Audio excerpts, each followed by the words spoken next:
My friend in the next office. When I started my job a year ago at the university, I did not know my way around. I did not know where to find anything. I had a million questions. But Diane in the next office took me on a tour showing me the places to eat, the library, the lecture rooms, where to get a picture ID card, how to get from one building to another. When I had a question, I asked Diane how to use the telephone, where to make copies, where to print with my computer, the location of my mailbox. She teaches as I do. We both spend a lot of time helping students and answering their questions. She giggles a lot.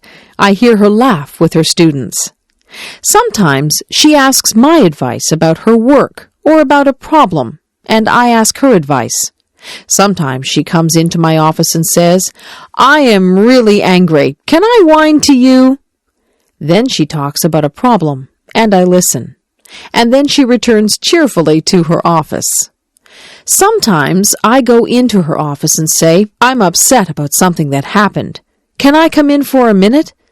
Then I grumble to her, and she listens, and then I go back cheerfully to my office. Each of us feels better when we have shared our problems. Then they are no longer problems. Diane is shy in a group of people.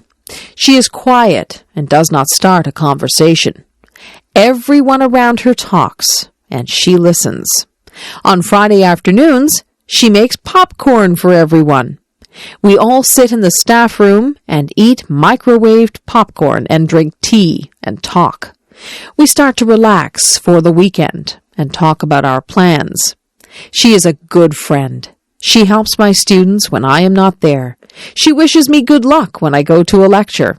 I am very glad that she can be my friend in the office beside mine. The musician. There once was a little girl named Rain Angel. She loved to sit at the piano and play. Rain Angel was a very gifted girl. She had a voice that gave people shivers, and she loved to sing. As Rain got older, she continued to love music. Rain became involved in the choirs and bands at her high school. She loved performing in front of people. She couldn't help but feel the sense of power she had when she was up on stage, and there was always loud clapping when she finished a song. Rain soon went out on her own and looked for someone that could help her become famous. Rain wanted to share her talent with the world.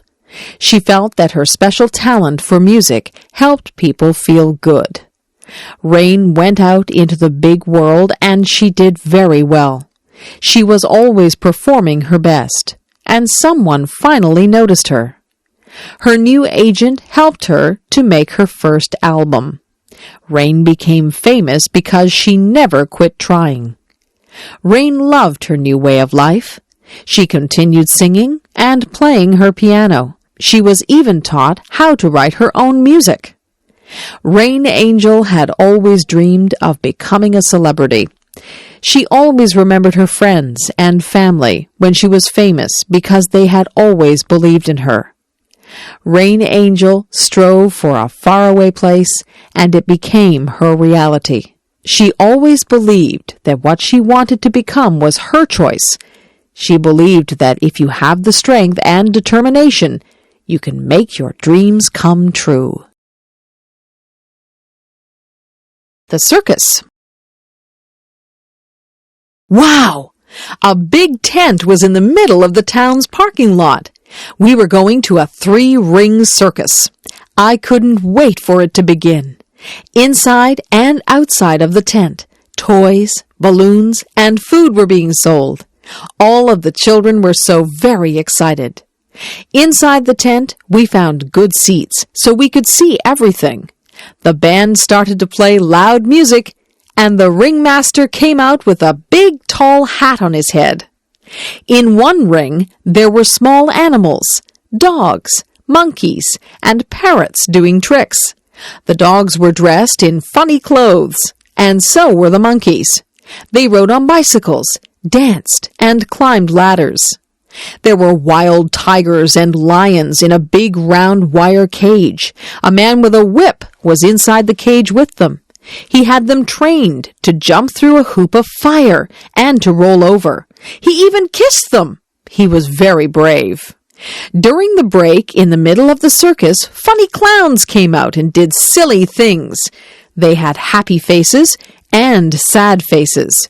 Some had big red noses that honked if you squeezed them. There were rides on elephants, too.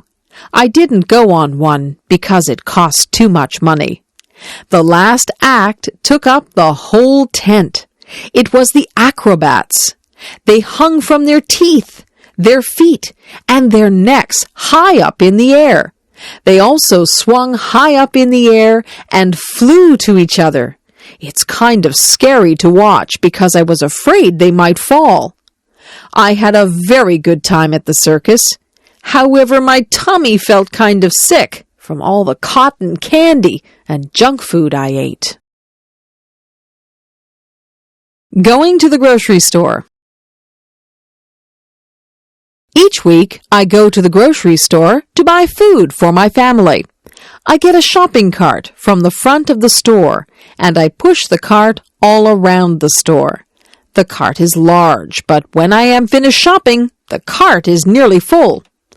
The grocery store is also called a supermarket. When I go shopping, I start out in the produce section of the supermarket. The produce section is where the fresh fruits and vegetables are kept. I like to buy different kinds of fruit, such as apples, oranges, and bananas. The vegetables that I often buy are carrots, peas, and corn. I also buy tomatoes when they are bright red in color. I often buy a bag of potatoes or a bag of rice. After visiting the produce section, I go to the meat section. Here I buy poultry, such as chicken and turkey. I often buy seafood, especially fish. I also buy beef, and sometimes pork or lamb. I also visit the dairy section, where I can buy milk and cheese. Sometimes I also buy ice cream or yogurt. When I have finished in the meat and dairy sections, I then move to the bakery section. This is where loaves of bread are baked and sold. There are many different kinds of bread in the bakery section. The bakery section also sells pasta, such as macaroni and spaghetti. And of course you can buy pies, cakes, and cookies in the bakery section. These foods are very sweet and tasty. I also pick up a few other things at the supermarket, such as soap, toothpaste, and cleaning supplies. But sometimes I forget to buy something that I plan to get. Maybe I should make a list of the things I need to buy. A day at the beach. When the hot summer weather arrives, many people like to cool off by visiting the beach. Often there is a cool breeze that comes off the water. And of course the water itself is cool and refreshing. One of the favorite activities at the beach is building sandcastles. Children use small shovels and pails to move the sand. They can build small forts and castles by carefully forming and shaping the sand. Building sandcastles is a lot of fun, but you shouldn't build them too close to the water. A wave might come and wash your sandcastle away. There are also many games that people like to play at the beach. Some people play catch with a small plastic disc called a frisbee. The frisbee glides smoothly through the air. Other people like to play beach volleyball in the soft sand. Some people prefer just to relax on the beach. They like to lie down on a blanket and feel the warm sunshine.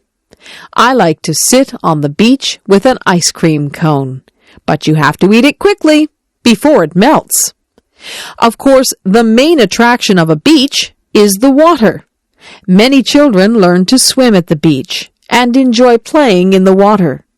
Some people like to swim vigorously. Other people like to relax in the water on an inflatable floating mattress. Other people just wade around in the water as a way to keep cool. When it is a windy day, some people try sports, such as surfing. Going to the beach is surely one of the best ways to spend a summer day. Making cookies. Something smells good. My friend's mom is making cookies. They are chocolate chip, my favorite. I think I'll go home and ask my mom if we can make cookies too. I run all the way home and rush through the door. I yell, "Mom, Mom!" She comes out from her bedroom, her eyes wide. "What?" she answers, a little worried. I breathlessly ask if we can please, pretty please, make cookies. She smiles and says, "I guess so." "Yes," I reply. First, Mom tells me to get out the cooking stuff. So I get out the mixer and bowl, the measuring cups and spoons, and the cookie sheets. Then she tells me to get out the recipe book. I remind her that the recipe is on the chocolate chip package. "Right," she says. Then she asks me to look at the recipe and get out the things we need, like flour, sugar, and butter. We set the oven temperature to 350 degrees Fahrenheit. Then we mix all the flour and other ingredients together.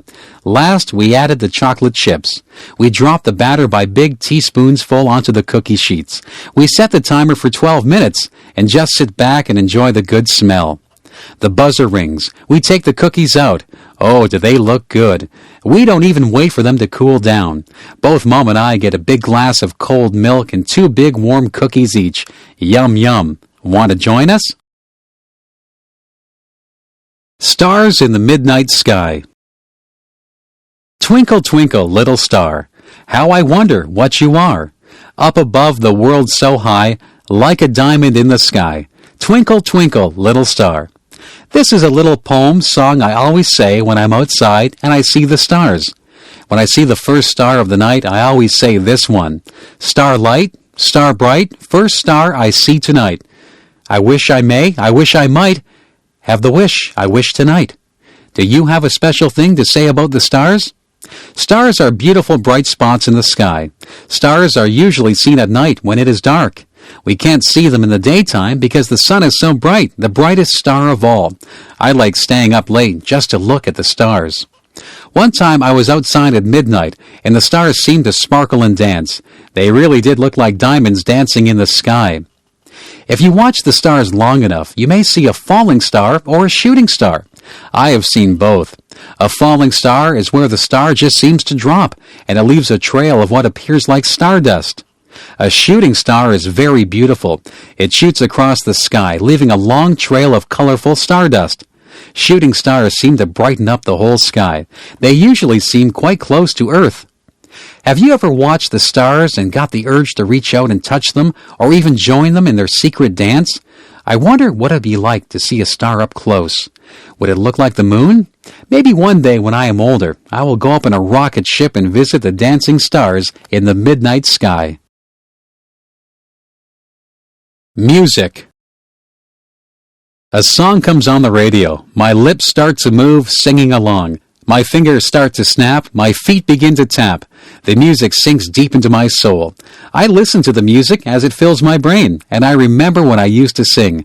I sang in front of huge crowds. I loved it when they watched me and clapped for me when I was finished.